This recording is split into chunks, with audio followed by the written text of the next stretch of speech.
بسم اللہ الرحمن الرحیم الحمد للہ رب العالمین وصلی اللہ علی محمد وآلہ الطاہرین ولعنۃ اللہ علی اعدائہم اجمعین الی قیام یوم الدین وقال سبحانہ وتعالی ان اللہ یأمر بالعدل والاحسان۔ عدل اصول دین میں سے دوسرے مرحلے پر بیان کیا جاتا ہے اور ہماری گفتگو کا موضوع عدل خداوند تبارک و تعالی ہے۔ اب تک ہمارا موضوع توحید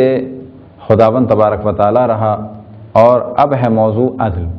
اصول دین میں سے پہلا توحید اور دوسری اصل عدل۔ عدل ہے صفت خداوند تبارک و تعالی، اور جب اس صفت سے اللہ سبحانہ و تعالی کو متصف مانا جائے گا تو کہا جائے گا کہ اللہ سبحانہ و تعالی عادل، یعنی اللہ سبحانہ و تعالی عادل ہے۔ اب یہاں پر چند سوالات ذہن میں ابھرتے ہیں، جن میں سے پہلا سوال یہ کہ عدل کی تعریف کیا ہے۔ تو عدل کی تعریف جو عام طور پہ کی گئی وضع الشیء علی محلہ، کہ ہر چیز کو اس کا مقام اور ہر چیز کو اس کا مرتبہ دینا اور ہر چیز کو اس کی جگہ پر رکھنا، یہ تو ہو گئی عدل کی تعریف۔ لیکن جب اللہ سبحانہ و تعالیٰ کے لیے لفظ عدل استعمال کیا جائے کہ اللہ سبحانہ و تعالیٰ صاحب عدل ہے، اللہ سبحانہ و تعالیٰ عادل ہے، تو اس کے معنی یہ کہ اللہ سبحانہ و تعالیٰ کوئی غلط کام یا ظلم یا قبیح کام انجام نہیں دیتا۔ اللہ سبحانہ و تعالیٰ عادل یعنی اللہ سبحانہ و تعالیٰ ظالم نہیں ہے، اللہ سبحانہ و تعالیٰ کوئی قبیح اور غلط کام انجام نہیں دیتا۔ یہ ایک تصور ابھرے گا صفت عدالت سے اللہ سبحانہ و تعالیٰ کے لیے کہ وہ قبیح اور غلط کام انجام نہیں دیتا۔ اب سوال یہ پیدا ہوتا ہے کہ ہم نے اس صفت یعنی عدل خداوند تبارک و تعالیٰ کو الگ سے بیان کیا اور یہ کہا کہ اصول دین میں سے دوسرا عدل، تو اس کے کیا معنی ہے؟ تو یہ چیز ذہن میں رہے کہ اسماء و صفات خداوند تبارک و تعالیٰ کو جب ہم نے ثابت کیا، صفات ثبوتیہ چاہے وہ ذاتیہ ہوں چاہے وہ فعلیہ ہوں، جب انہیں ثابت کیا تو اسی کے ساتھ ساتھ عدل خداوند تبارک و تعالیٰ بھی ثابت ہے۔ اللہ سبحانہ و تعالیٰ کی صفات ثبوتیہ میں سے ایک عدل بھی ہے، لیکن الگ سے بیان کرنے کا ہدف یہ ہے کہ عالم اسلام میں ایک مکتب ایسا بھی ہے کہ جو عدل خداوند تبارک و تعالیٰ کا انکار کرتا ہے، البتہ اس طریقے سے نہیں کہ اللہ سبحانہ و تعالیٰ عادل نہیں ہے یا معاذ اللہ ظالم ہے، بلکہ ان کے نظریے کا جو نتیجہ نکلتا ہے تو انڈائریکٹ وے میں یہی کہا جائے گا کہ اللہ سبحانہ و تعالیٰ کو وہ عادل نہیں مانتے۔ اب اس سے پہلے کہ دیکھا جائے کون سے مکتب فکر اور کون سے عقیدتی اور کلامی مکتب کی کیا رائے ہے عدل خداوند تبارک و تعالیٰ کے بارے میں، تو یہ چیز ذہن میں رہے کہ عالم اسلام میں تین اہم کلامی اور عقیدتی مکتب ہیں، جن میں سے ایک ہے امامیہ، ایک اشاعرہ اور ایک معتزلہ۔ معتزلہ اور اشاعرہ دونوں اہل سنت کے بڑے مکتب ہیں، لیکن تعداد کے اعتبار سے اشاعرہ زیادہ ہیں۔ عدل خداوند تبارک و تعالیٰ کے موضوع میں اشاعرہ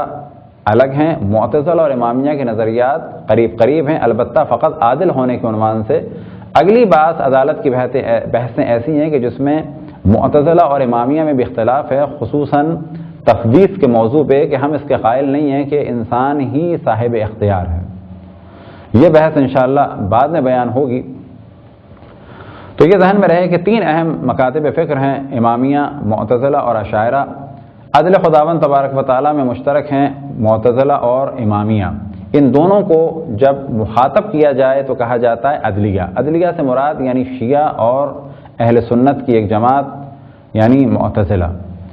بڑی مقدار جو اس وقت اور بڑی تعداد اہل سنت کی ہے وہ اس وقت اشاعرہ کی ہے۔ اس کی جانب پہلے بھی بعض دروسوں نے توجہ دلائی کہ واصل ابن عطا کے پیروکار ہیں معتزلی اور ابو الحسن اشعری کے پیروکار ہیں اشاعرہ، اور تعلیمات قرآن اور تعلیمات رسول اللہ کو اہل بیت سے حاصل کرنے والے، یا بالفاظ دیگر رسول اللہ نے دو اہم چیزیں چھوڑیں، قرآن اور اہل بیت سے علم حاصل کرنے والے کہلاتے ہیں شیعہ، کہ جن کا عقیدہ یہ ہے کہ حضرت علی علیہ السلام پہلے خلیفہ ہیں اور ان کے بعد ان کے 11 فرزند، یعنی یہ کل 12 خلفائے رسول اللہ ہیں حضرت علی اور ان کے 11 فرزند، اور یہی امت مسلمہ کے 12 امام ہیں، اور یہی 12 رسول اللہ صلی اللہ علیہ وسلم کے خلیفہ ہیں، جن میں سے پہلے خلیفہ حضرت علی علیہ السلام ہیں، خلیفۃ الرسول ہیں بلا فاصل، یعنی رسول اللہ صلی اللہ علیہ وسلم کے خلیفہ ہیں بغیر کسی فاصلے کے۔ تو یہ ایک مختصر سی تعریف دوبارہ بیان ہو گئی شیعوں کی۔ اب شیعہ قائل ہیں کہ اللہ سبحانہ و تعالیٰ عادل ہیں، معتزلہ قائل ہیں کہ اللہ سبحانہ و تعالیٰ عادل ہیں، لیکن اشاعرہ بھی قائل ہیں کہ اللہ سبحانہ و تعالیٰ ظالم نہیں ہیں، لیکن ان کی باتیں بعض ایسی ہیں کہ جس سے نتیجہ نکلتا ہے کہ وہ ظلم کے قائل ہیں۔ وہ کیا چیز ہے؟ وہ یہ چیز ہے کہ وہ کہتے ہیں کہ اللہ سبحانہ و تعالیٰ قادر ہے، ہم بھی کہتے ہیں کہ اللہ سبحانہ و تعالیٰ قادر ہے، وہ یہ کہتے ہیں کہ اللہ سبحانہ و تعالیٰ قادر ہے جو چاہے کرے۔ مثال کے طور پہ ایک ایسا شخص جس کے لیے یہ کہا جا سکے کہ اللہ اس کو جنت ہی میں بھیجتا ہے، یعنی اللہ کا ارادہ بھی فرض کریں کہ اس کو جنت میں بھیجنے کا تھا، وہ تھا ہی شخص جنتی، یہ کہتے ہیں کہ اللہ کو اختیار ہے، وہ چاہے اسے جہنم میں بھیج دے، لیکن ہم یہ کہتے ہیں کہ اللہ سبحانہ و تعالیٰ قادر ہے، با اختیار ہے، لیکن اللہ سبحانہ و تعالیٰ عالم بھی ہے، علیم بھی ہے، حکیم بھی ہے، یعنی اللہ سبحانہ و تعالیٰ فقط قادر نہیں ہے، علیم حکیم بھی ہے۔ فقط ایسا نہیں ہے فعال لما یرید کہ اللہ جو چاہے کر سکتا ہے، بلکہ کیا ہے؟ علیم حکیم، صاحب علم بھی ہے اور صاحب حکمت بھی ہے۔ بس اللہ سبحانہ و تعالیٰ کی جب قدرت کا تصور کیا جائے تو ساتھ میں دیگر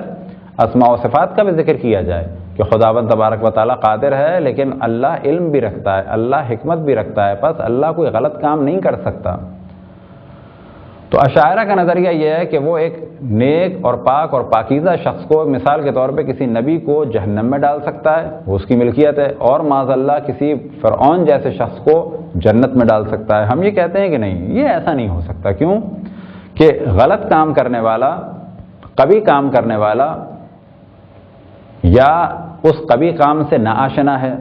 فرض کریں کوئی آدمی قبیح یا غلط کام کرتا ہے تو یہ کہا جا سکتا ہے اس کو معلوم نہیں تھا، جبکہ اللہ سبحانہ و تعالیٰ کو ہر چیز کا علم ہے۔ یا یہ کہا جا سکتا ہے کہ معلوم تو تھا لیکن مجبور تھا اس قبیح کام کو انجام دینے والا، تو کہا جائے گا کہ یہ تصور بھی نہیں ہو سکتا، اللہ سبحانہ و تعالیٰ عالم بھی ہے اور اللہ سبحانہ و تعالیٰ جو ہے مختار بھی ہے، وہ مجبور نہیں ہے۔ تیسرا تصور یہ ابھر سکتا ہے کہ قبیح کام انجام دینے والا عالم بھی تھا، جانتا تھا کہ کام غلط ہے اور مجبور بھی نہیں تھا، لیکن مستر تھا، مستر یعنی پریشان تھا، ضرورت تھی، محتاج تھا کہ اس کام کو انجام دے ورنہ کام نہیں چلے گا، تو کہا جائے گا کہ اللہ سبحانہ و تعالیٰ جو ہے مستر بھی نہیں ہے اور اللہ سبحانہ و تعالیٰ محتاج بھی نہیں ہے۔ چوتھا تصور جو بڑھ سکتا ہے قبیح کام کو انجام دینے والے کے لیے کہ اس نے ایسے ہی تفریحاً، جسٹ فار انجوائمنٹ ایسے یہ کام کر دیا، کہا جائے گا اللہ سبحانہ و تعالیٰ کا کام جسٹ فار انجوائمنٹ نہیں ہے، اللہ سبحانہ و تعالیٰ تفریحاً کوئی کام نہیں کرتا، اللہ سبحانہ و تعالیٰ علیم حکیم، اللہ سبحانہ و تعالیٰ عالم ہے، اللہ سبحانہ و تعالیٰ صاحب حکمت ہے۔ بس ایک غلط کام یا جہالت کی وجہ سے ہوگا یا مجبوری کی وجہ سے ہوگا یا پریشانی کی وجہ سے، مجبوری سے مراد کوئی زبردستی کرا رہا تھا، پریشانی سے مراد کیا خود لیکن ایک مجبوری تھی، ایک پریشانی تھی، اس کے بغیر مشکل حل نہیں ہوتی، ایک محتاجی تھی، کہا جائے گا اللہ سبحانہ و تعالیٰ محتاج بھی نہیں۔ چوتھی چیز کیا کہ ایسے ہی تفریحاً، تو اللہ سبحانہ و تعالیٰ بغیر علم و حکمت کے کام انجام نہیں دیتا، بس اللہ سبحانہ و تعالیٰ کیوں کوئی غلط کام کرے، کیوں کوئی قبیح کام انجام دے۔ ہم یہ کہتے ہیں کہ حسن خوب عقلی ہیں، کیا مراد؟ یعنی اچھائی برائی سمجھ میں آتی ہے، ظلم بری چیز ہے، عدل اچھی چیز ہے، بس اللہ سبحانہ و تعالیٰ ظلم نہیں کر سکتا، اللہ سبحانہ و تعالیٰ ہمیشہ عدل کرے گا۔ اشاعرہ یہ کہتے ہیں کہ حسن خوب عقلی نہیں ہے، یعنی کیا چیز اچھی ہے کیا چیز بری ہے ہمیں نہیں معلوم، ہماری عقل نہیں بتا سکتی کہ ظلم بری چیز ہے، ہماری عقل نہیں بتا سکتی کہ عدل اچھی چیز ہے، بلکہ اگر اللہ کرے گا تو وہی عدل ہے۔ اب جب کہا جائے کہ اللہ سبحانہ و تعالیٰ کرے یا نہ کرے تو کیا مراد؟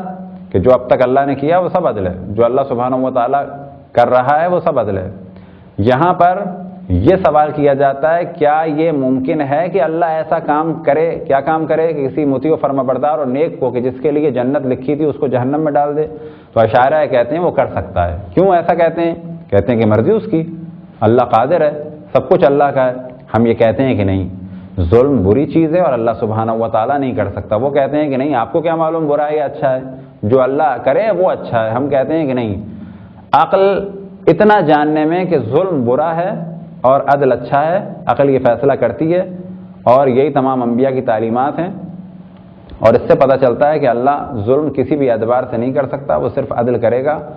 اور صاحب حق کو اس کا حق دے گا۔ آدمی، انسان جو جنت میں جانے والا تھا، اللہ اسے بلا وجہ جہنم میں بھیج دے، جہنم میں جانے والے کو بلا وجہ جنت میں بھیج دے۔ یہ ہو سکتا ہے کہ ایک آدمی کے لیے جہنم تھی لیکن اس کے بعض کاموں کی وجہ سے، یا مثال کے طور پہ اس کی جہنم اس وجہ سے تھی کہ ایک آدمی نے اسے معاف نہیں کیا تھا، اب روز محشر اس آدمی نے معاف کر دیا تو کہا جائے گا بس اب یہ جنت میں جا سکتا ہے، کیوں کہ جس کی وجہ سے رکا ہوا تھا اس نے معاف کر دیا۔ یہ ایک الگ موضوع ہے، لیکن یہاں بات ہو رہی ہے جنت میں جانے والا اسے جہنم میں ڈال دے اور جہنم میں جانے والا اسے جنت میں ڈال دے، ایسے ہی تفریحاً بغیر کسی وجہ کے، تو کہا جائے گا اللہ سبحانہ و تعالیٰ اس سے بالکل پاک اور پاکیزہ اور منزہ ہے۔ تو پہلے مرحلے میں ہم نے تعریف بیان کی عدل کی، اور دوسرے مرحلے میں کہ ہم اس کا ذکر کرتے کیوں ہیں، کیوں کرتے ہیں، اس کو دوبارہ بیان کریں تاکہ ہم واضح اعلان کر دیں کہ ہم توحید میں تو ساتھ ہیں باقی دیگر مکاتب فکر کے ساتھ، لیکن ایسا نہیں ہے کہ وہ اگر اللہ کو غیر عادل مان رہے ہیں انڈائریکٹ وے میں تو ہم بھی ان کے ساتھ ہیں۔ ہم توحید کا اعلان کرتے ہیں اور واضح اعلان کرتے ہیں توحید کے بعد کہ ہم عدل خداوند تبارک و تعالیٰ کے بھی قائل ہیں۔ عدل خداوند تبارک و تعالیٰ تین حصوں میں عام طور پر تقسیم ہوتا ہے۔ ایک عدل تکوینی، یعنی کائنات میں جو کچھ اللہ سبحانہ و تعالیٰ نے کیا اس میں ایک عدل ہے۔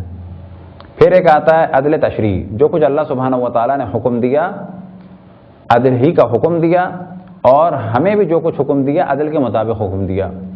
اور تیسرا مرحلہ آتا ہے روز قیامت میں عدل خداوند تبارک و تعالیٰ، کہ خداوند تبارک و تعالیٰ کسی حق کو ضائع نہیں کرے گا۔ بس عدل کی بحثوں کو تین حصوں میں تقسیم کیا جا سکتا ہے۔ عدل تکوینی، یعنی کائنات کے نظام میں ایک عدل و تعادل، اور احکام میں عدل، یعنی اللہ سبحانہ و تعالیٰ عدل ہی کا حکم دیتا ہے اور خود بھی عدل ہی پر چلتا ہے۔ ایسا نہیں کہ وہ ہمیں حکم دے دے کہ دو پروں سے اڑنا ہے اور ہمیں اڑنے کی طاقت بھی نہ ہو، بلکہ اللہ سبحانہ و تعالیٰ اگر حکم دے گا تو وہ جب دے گا کہ جب ہمارے لیے وہ چیز ممکن ہو۔ اور تیسرا مرحلہ روز قیامت عدل۔